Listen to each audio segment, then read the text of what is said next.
বাবার কথা মনে পড়তেই কেন জানি বুকের ভেতরটা প্রচণ্ড ছটফট করে। আসলে যার বাবা নেই সেই শুধু জানে বাবা ছাড়া এই পৃথিবীটা কতখানি একা। আজ মানুষটি নেই, কিন্তু তার রেখে যাওয়া প্রতিটি স্মৃতি আজও সন্তানদের ডুকরে কাঁদায়। হ্যাঁ, এটাই বাবা, যার মৃত্যুর পর সন্তানদের পুরো পৃথিবীটাই এক নিমিষেই এতিম হয়ে যায়। বাবা এই একটি শব্দের মধ্যে লুকিয়ে আছে নিরাপত্তা, ভরসা আর নিঃস্বার্থ ভালোবাসার এক বিশাল পৃথিবী। তিনি হয়তো মুখে কখনো বলেন না ভালোবাসি, কিন্তু প্রতিদিন ভোরে ঘুম ভেঙে কাজে ছুটে যাওয়া আর নিজের কষ্ট লুকিয়ে সন্তানদের মুখে হাসি ফোটানোর নামই বাবা। বাবা আমাদের জীবনের সবচেয়ে বড় আপনজন। তিনি আমাদের জীবনের সবচেয়ে গুরুত্বপূর্ণ একজন মানুষ।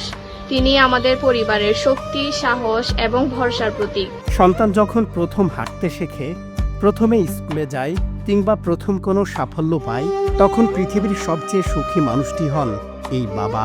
সন্তানের সামান্যতম কষ্টেও যে মানুষটি নিঃশব্দে নিজের বুকে বয়ে বেড়ান, তিনি নিজের সুখ স্বাচ্ছন্দ্য বিলিয়ে দিতে এক মুহূর্ত ভাবেন না। নিজের জীবনকে ধীরে ধীরে ক্ষয় করে সন্তানের সুন্দর আগামী গড়ে তোলার নামই বাবা।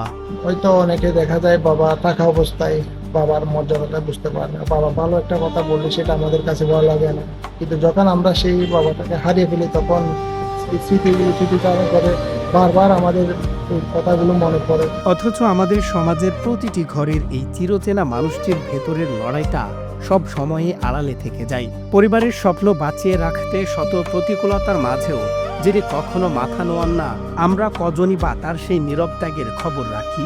নিজের সবটুকু উজাড় করে দিয়েও এই মানুষটি কখনো কোনো প্রতিদান চান না। বাবার কাছে প্রাপ্তির শেষ নাই, বাবার ঋণ শোধ করার মতো না। আর যদি বলা হয় বাবার জন্য আমি কত করেছি, কিচ্ছু না।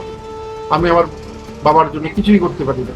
আজ বিশ্ব বাবা দিবসে সেই নীরব যোদ্ধাদের প্রতি রইল গভীর শ্রদ্ধা। সময় বদলায়, সন্তান বড় হয়ে নিজের জগৎ তৈরি করে নেয়, কিন্তু বাবার প্রার্থনা আর ভালোবাসা কখনো পুরনো হয় না। একজন বাবা মানে কেবল একজন মানুষ নন, একজন বাবা মানে সন্তানের মাথার উপর বটবৃক্ষের মতো শক্ত একটি ছাদ, যিনি সন্তানের সুখের মাঝেই নিজের জীবনের সার্থকতা খুঁজেন। আমরা তো ছোটকালে বাপকে দেখি নেই, বিদেশে চলে গেছে। বড় হয়ে আছি, বাপ আসতেছে, আসিয়া বিয়ে দিয়ে ফেলছে। বাপকে আমি দেখি না, হারাই ফেলছি।